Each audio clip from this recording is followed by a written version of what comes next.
In this video, we want to familiarize you with the most important rules and tools in the coaching process. This video is not a substitute for professional coaching training, but it should give you everything you need to achieve good success with yourself and with other people. The work in coaching is always based on the fundamentals of psychological science.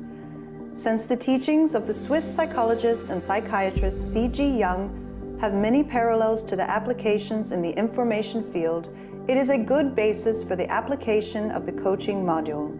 Jung speaks in psychology of an exploration of one's own unconscious.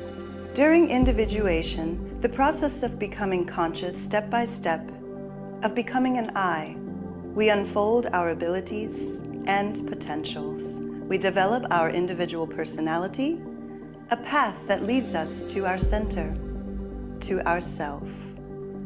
In the course of our lives, we repeatedly stray from this path and become separated from ourself, whether through upbringing, adaptation to society, or traumatic experiences.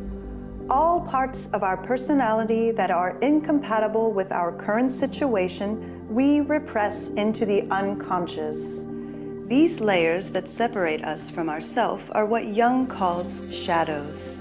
Charged with energy and emotionality, however, they always make their way back into our lives, leading to feelings of loss of control, lack of coherence, and lack of meaning in life. Much of what goes on in our unconscious in the form of experiences or perceptions does not reach our conscious mind, but still shapes our interaction with the environment, our feelings, thoughts, and actions. If we can make these shadows transparent and integrate them, we perceive ourselves holistically, regain access to ourself, and thus come back to our stable center. An important goal in coaching is to work preventively. For example, to act before imbalances and their effects manifest psychologically or physically. The coaching module helps you to bring blind spots into awareness, because only those who are aware of their deeper lying issues can take the first step towards change. So what does the structure of a coaching process look like in practice? A clear structure is helpful for a successful coaching session, whether you use the coaching module in a professional session or for yourself. The following basic questions should be clarified first. What is the starting situation? What are the issues that are important right now? And especially, what is the goal?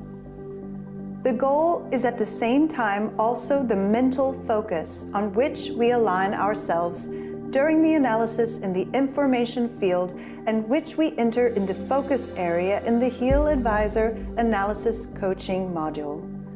Matching the focus, we should also select the databases for the subsequent analysis.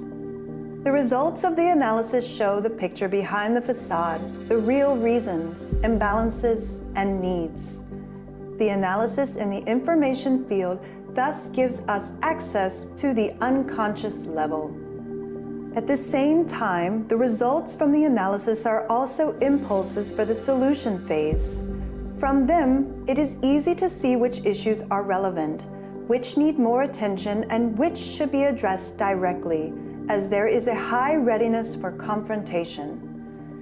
In further videos, we will show you concrete application examples with the corresponding interpretations. Another important element is the identification of the possibilities to contribute to change and the resulting action steps. In this way, you get concrete help for your everyday life. In this process, your Healy supports you with the vibrate function, so to speak, as a positive amplifier to support your intention or mental focus. Finally, a few practical tips to help you deal successfully with your coaching module. A good coach should rest stably in his or her center, so when you analyze imbalances in yourself, it's best to start with those. You can help others much better if you yourself have a balanced and positive aura. Being a good role model usually speeds up the coaching process. If you want to use the coaching module only on yourself, be open to yourself and question the indicated issues honestly and self-critically. As a coach, you should be a good listener. Empathy in the coaching process promotes the willingness of others to open up and trust you. Always try to be neutral and not judge your counterpart's issues based on your personal experiences. It is generally an advantage if you can communicate clearly. You can also strengthen and develop this ability in the context of other personal training. Be attentive and listen carefully to what the other person is saying. Most of the time, what is said is not about what is actually behind it. In addition, it is sometimes advisable to be challenging and thus to address an issue more strongly. For example, to confront someone more strongly so that a process of change is triggered. It is important to decide this individually on a case-by-case basis because the ability to confront depends very much on the person and the topic at hand. Be inspiring and wholehearted. This positive energy usually transfers to the coaching process. In summary, coaching is helping people to help themselves because the solution to our own issues already lies within us. However, sometimes we don't have direct access to it and need support to find the right information.